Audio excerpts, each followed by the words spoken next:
Welcome back to my dark corner of this sick world. You join me in the Tuscany Cinema Seat, which has been given to us by Valencia Theatre Seating for us to review. Now, we're increasingly being asked to do product reviews of this type. We're apparently micro-influencers now. And we wanted to start by saying thank you to you guys, because if it wasn't for you watching the videos and liking the videos and subscribing to the channel, then we wouldn't be in this situation. It's your dedication to the channel that has quite literally put me in this chair. And so we feel an equal loyalty and a dedication to you, and so we want to make these videos as interesting as we possibly can. I mean, it's a review of a chair, but you don't just want to hear me say it's comfortable, although for the record, it is extremely comfortable. And I think the only way you can review a cinema chair is to watch a film, and you want to test it to destruction, so a long film. We have gone with Dr. Mabuse, The Gambler. This is the first of Fritz Lang's really epic silent films, and it's very suitable for this because, firstly, it's 4.5 hours long. We are watching both parts of it back to back, but also because it is a flawed film, and it's quite easy to watch a long film that you love, a really great film in virtually any form of seating, but one that's a little bit on the edge. So, here's the game. I am here for the next 4.5 hours. We'll just show you the edited highlights, chatting about Mabuse and about the various features of the chair. Honestly, I can't think of a better way to review cinema seating. So, Alexa, dim lights to 5. Okay.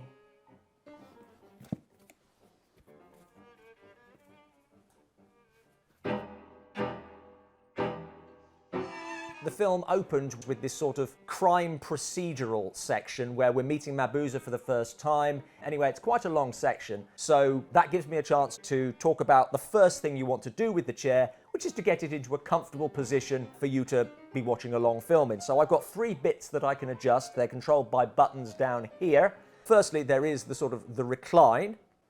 It's quite quiet, isn't it?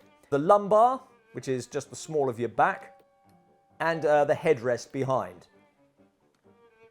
Yeah, that suits me for now.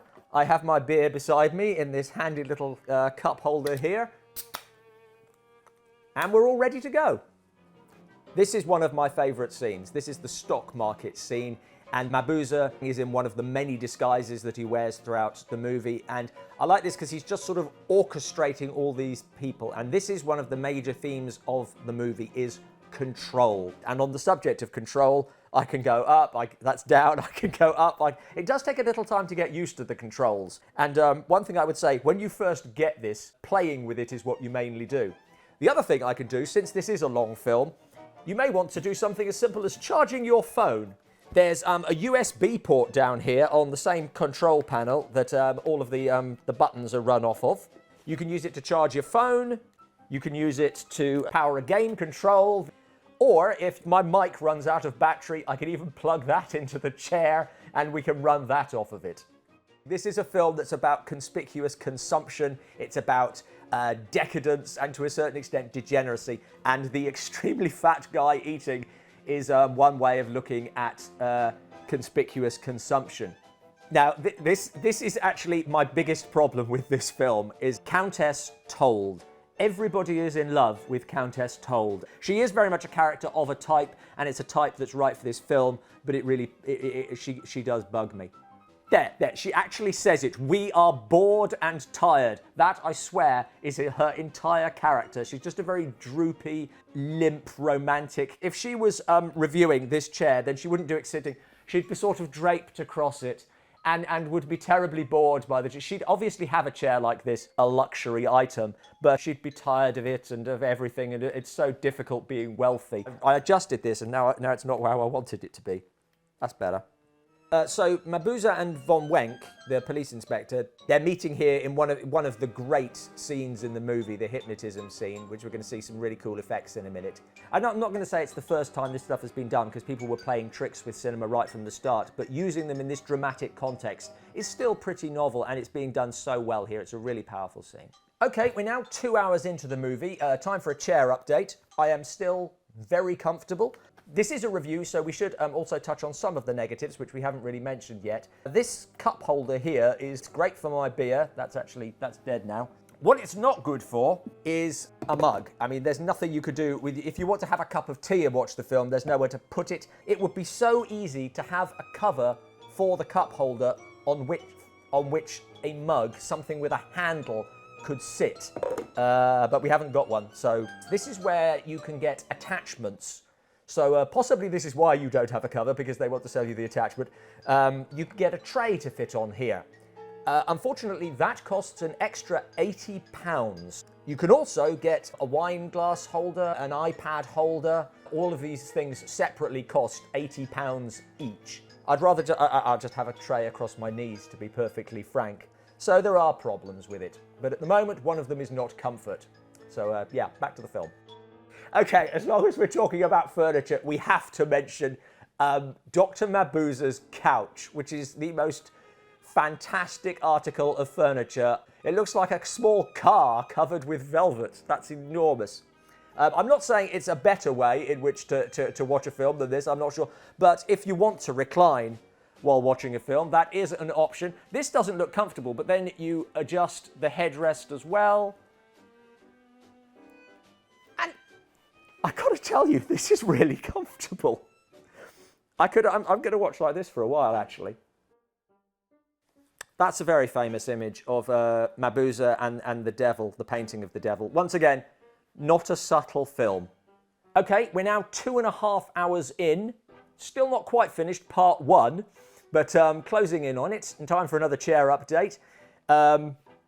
It's still a chair, it's still comfortable. Again, sort of thinking of the practicalities of this, one thing to think about if you are sort of purchasing this sort of thing, it is monstrously heavy because of all the stuff that's inside it. We were lucky that there's a very, very friendly delivery men who were willing to come in, who were willing to unpackage it outside because it wouldn't go through the door.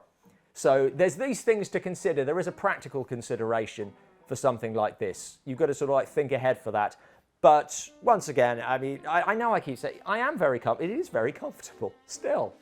I watched Lang's Woman in the Moon at the BFI. I think that's about 3.5 hours. And let me tell you, by the end of that, it got a standing ovation because the entire audience was just, oh God, an excuse to get up. It was a proper numb backside.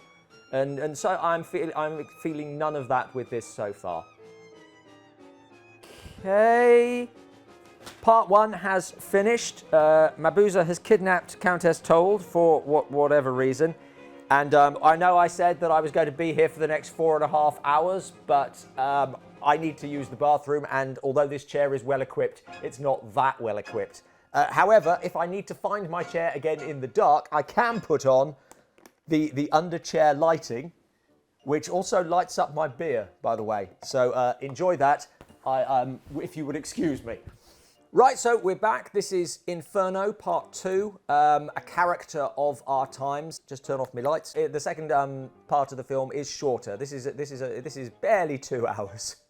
The chair is still fine. The film is now starting to lose me. So let's talk a little bit more about the chair. This looks like a 2-seater. This stuff is modular, so you can get another section to go in the middle of this. You can have one in which you can plug in various gadgets and stuff into the midsection, or you can get another one like this with sort of like one of these things in the middle. And of course, they're sort of independently sprung, as it were. So if I want to recline fully, then the person beside me does not have to follow suit. They can sit bolt upright if they would prefer. Finale. Right, so it said it actually there on screen. We are into the last half hour. What I was going to say was, I think one of the reasons this is comfortable, it's very soft. It doesn't have some of the problems that you get. It doesn't feel sticky. And although we're not filming this in midsummer, we're filming it on the hottest day the UK has had for a long time, and it doesn't feel sticky or icky that you sometimes get from leather. It's very soft, it's very smooth, it's very quality made. We are now approaching the end. Mabuza is captured. And there we go. Okay, just to sum up a few things about the film and about the chair. Lang would return to Dr. Mabuza just over 10 years later for The Testament of Dr. Mabuza, which picks up pretty much exactly where that one finishes. And hand on my heart, I would be happy to watch that now.